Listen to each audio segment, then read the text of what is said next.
This is Real News Media TV, coverage you can trust. Please like, share, subscribe, and hit the notification bell. Select all for daily news updates. Cookshop operator murdered in Hanover. A cookshop operator was shot and killed at his restaurant in Great River, Hanover on Saturday morning. The incident happened about 6 o'clock. It is reported that the operator, known as Spider, was in the process of preparing meals for his customers when he was attacked. He succumbed to his injuries. The incident is being probed by the police. Bulgin brothers remembered as destined for greatness. The New Testament Church of God Convention Center in Roadspen, Old Harbor, St. Catherine was transformed into a sea of faces on Saturday for the funeral of brothers Tavares and Tavon Bulgin. While being a sad occasion, the praise and worship that erupted belied that fact.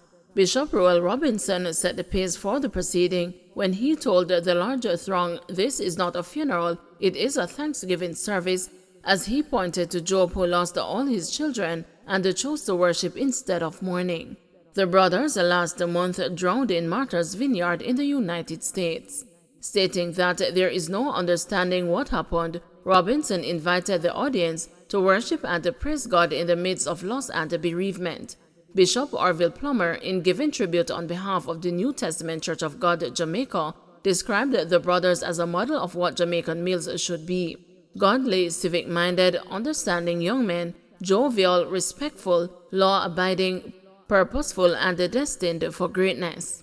The brothers were lauded for their church involvement at Palmer's Cross, Clarendon, as they played active roles in several ministries, such as Sunday school, choir, and music expansion. The brothers made headlines on Sunday, August 14, when they jumped from the American Legion Memorial Bridge, popularly known as the Jaws Bridge in Martha's Vineyard, got into difficulties and drowned. The brothers will be interned at D-side Trelawney, following a second Thanksgiving service on Tuesday, October 4, at the Hastings Baptist Church in D-side. Firearm handed over to St. Catherine Police. A Smith & Wesson 9mm pistol with a magazine containing 5 9mm rounds of ammunition was handed over to the St. Catherine South Police Division on the Mandela Highway in St. Catherine on Friday, September 30. Reports from the Portmore Police are that about 9 a.m., lawmen were conducting an operation in the area when they were approached by a resident who handed over the firearm and ammunition to them. The weapon was subsequently seized. St. Catherine laborer charged with shop breaking and larceny. 25-year-old Cashon Saunders, a laborer of Pearl Harbor in St. Catherine, has been arrested and charged following an incident on Sharper Lane, Old Harbor in the parish on Tuesday, September 27. Reports from the Old Harbor Police are that about 2:45 a.m., the owner of a shop was awoken by dogs barking.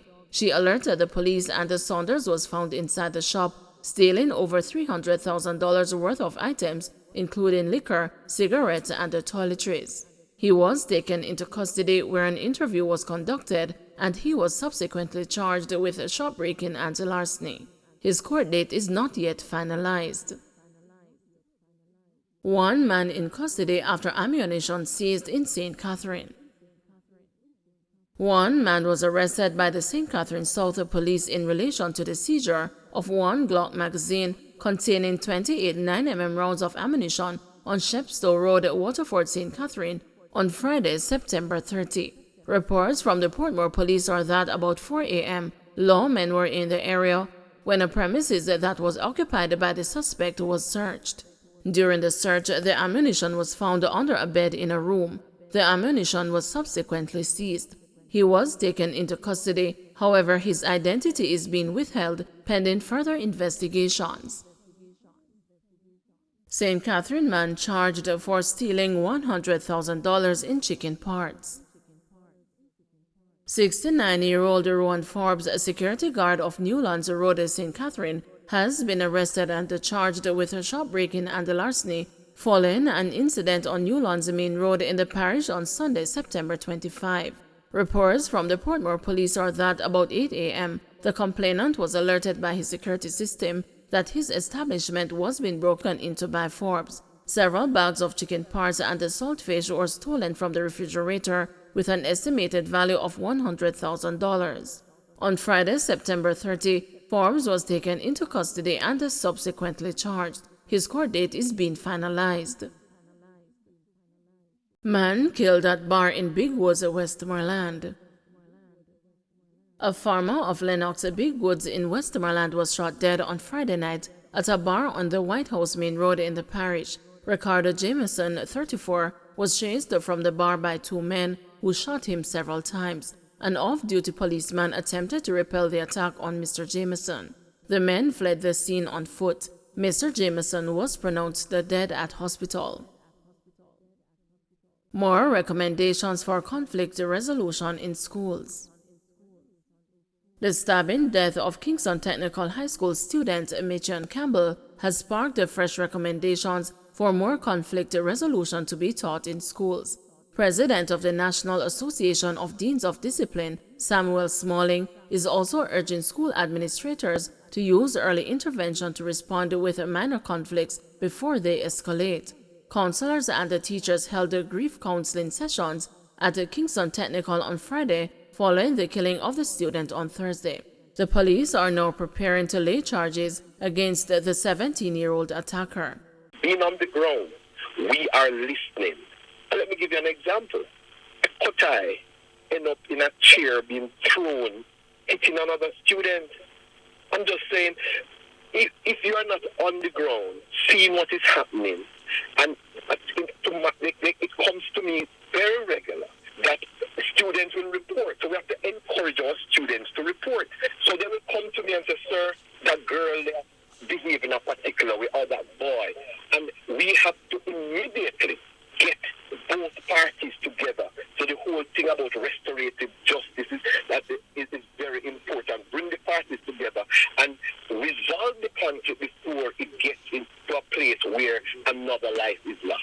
Shanice Ming, Mediation Services Supervisor at the Dispute Resolution Foundation, observed that the school system needs a widespread change in culture and attitude.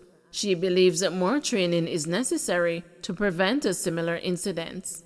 I would first start with our need for culture change. So I do think at the school level, we can do various interventions, right? So that's the first thing we can speak of.